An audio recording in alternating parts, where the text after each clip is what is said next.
I remember during the Sushant Singh Rajput suicide, there were over 100 goddamn debates on that particular, and till date we don't have the answer to what the CBI has goddamn found. I'm sorry I'm using the word, but it irritates me, it agitates me, it triggers me. There is no accountability coming from anyone. So please, Mr. Prime Minister, come, set accountability. 10 आप हमें सुनाओ, 10 हम आपको सुनाते हैं. पर परंपरा तो बनाए रखो. As soon as you enter, you had Modi, Modi, Modi, Modi chants happen. All the ministers standing also Jai Shri Ram Modi, Modi, Modi, Modi. That happens every morning. But, you know, Modi, Modi, Modi happen as soon as the desk thumping happens. And for 5 minutes, you're just, you know, all the BJP MPs stand up, the ministers stand up and they go gaga about Modi. I used to keep waiting for my turn, और आती नहीं थी. और मुझे फिर बीच में ना headphones पे वो बोलते थे, मैम बोलती रह रहे हो, बोलती चले जाओ. मैंने कहा, I can't do that, nobody is listening to me. कहा वही तो fun है, बोलना शुरू कर दो. Welcome to News Laundry interview. Today we have with us Priyanka Chaturvedi. She's Rajya Sabha MP and Deputy Leader of Shiv Sena, the Uddhav Balasaheb Thackeray faction, or you can call it the original faction. Shiv Sena. Okay. So, we're recording this on August 1st. It's the 10th day of the monsoon session. We've seen a lot of protests. There's a lot to talk about on the India Alliance's strategy, on Manipur, of course. But I also want to really talk to you as someone who's been a spokesperson for two parties, who's had a lot of experience in handling the media. And I actually want to start with your tweet yesterday where you slammed India Today for carrying a piece which was essentially about this one MLA, Sanjay Shirshat's very ungentlemanly comments. Now, I don't want you to respond to that, but I think this opens up very important conversations that we never have on sexism in politics. You know, since you mentioned two parties that I've been a spokesperson of, I felt that while Congress was talking a lot about, you know, women empowerment, etc., in terms of within the party, and I think it's not just the Congress party, across political parties, such issues tend to be taken very lightly. That, okay, someone's made a comment, live with it, grow a thick skin, etc. But when things go beyond that point, there has to be some measures or some accountability that is set in. That I found lacking in my earlier party, and the reason why I quit.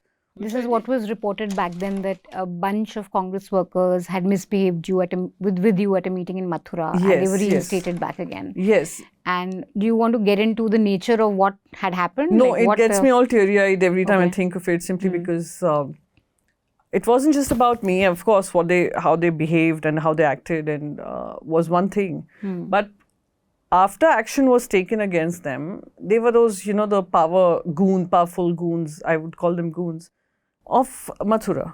They did not allow my parents go to Mathura very often. They live in Mumbai, but they go to Mathura often. They did not allow my parents to step in. There were threats. There were things that were said to them, nasty things that were said to them, nasty things that were reported in the print. But I never brought it up to the party because I thought the party is going to take an action.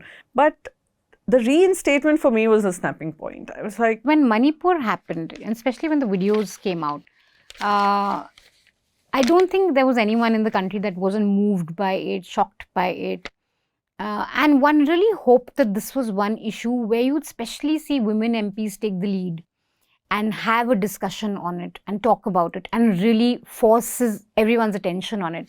Instead, we had this very jarring scene from last week where you were there and Smriti Irani, you know, she kind of just screamed her lungs out talking about you know, Rajasthan, Chhattisgarh. Just for our audience, what happened there? Like, what exactly happened? Because you were speaking, and then the next thing we saw was this, you know, this entire burst of emotions coming from the other side.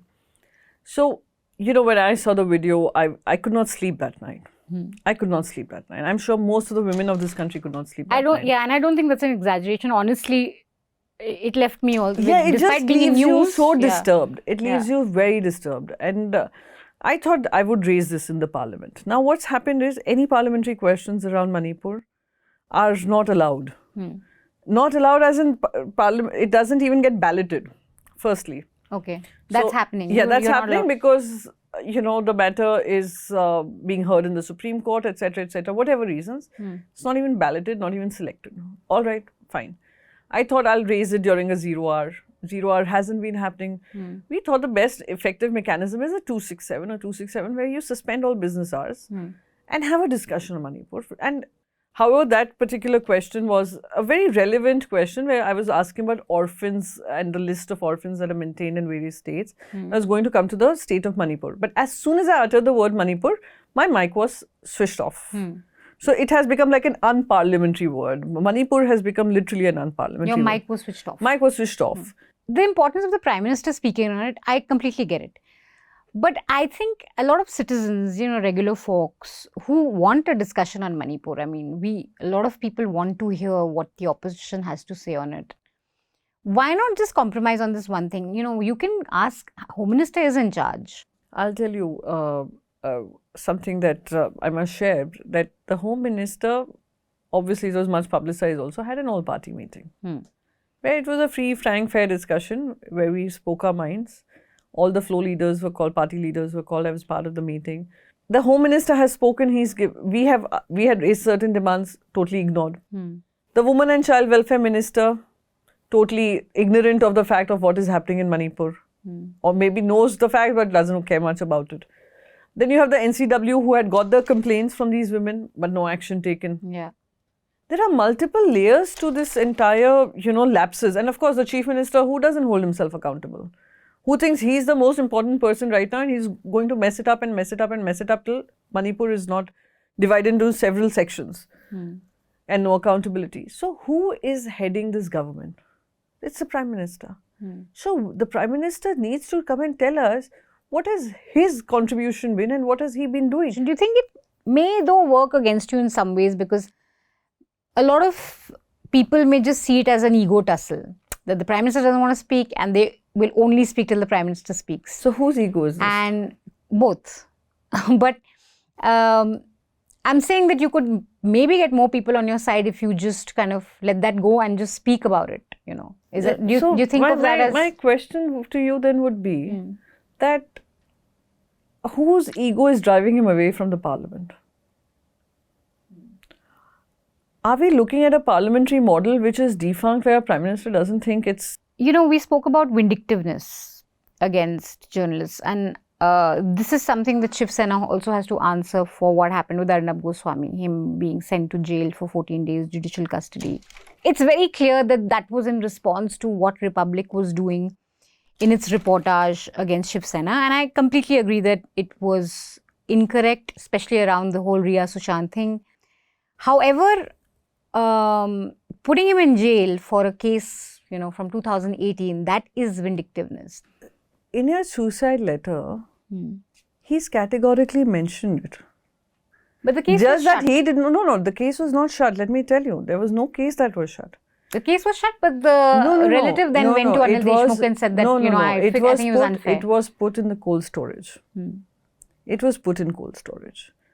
And way before his arrest, etc., I know Anvay Nayak's wife was trying and reaching out to everybody for help. That her husband had committed suicide because of non-payment of dues. Categorically written in the suicide note. There were bills to show which were unpaid as a contractor, and he had dues on his head and he killed himself. Whether it's a case of 2018, 2019, I think she was a woman from Maharashtra whose husband has committed suicide, and there has to be certain action taken. It was never shut. I think justice needs to be served. Whether you say excess of what we did is something for the courts to decide. If we've erred, the court will say what they have to. If we've not erred, he will have to face the due course of We've law. reported deeply on the Anvay Nayak case, and to my mind, it was a flimsy case because the bar to prove abetment to suicide, I don't think the charges that had proved it. And I do, every government says that look, we are just going by law. Even Yogi Adityanath says that when he puts a kappan in jail. I will tell you. I do feel that there was that sense within Shiv Sena that we need to fix this guy. And you guys fixed him through that one little thing that you had. No, I don't think fixing or etc. We follow the due course of law. That's what most politicians say. Free mein itna hi milega. To watch the full unedited interview, you have to subscribe to News Laundry and pay to keep news free. Because we don't run advertising. All our money comes from subscribers like you. And that is how public service journalism is paid for. All the studio lights, the cameras, all that you see on our website, it all comes from subscribers. So do subscribe, click on the subscription link, watch all the interviews unedited, and pay for public interest journalism.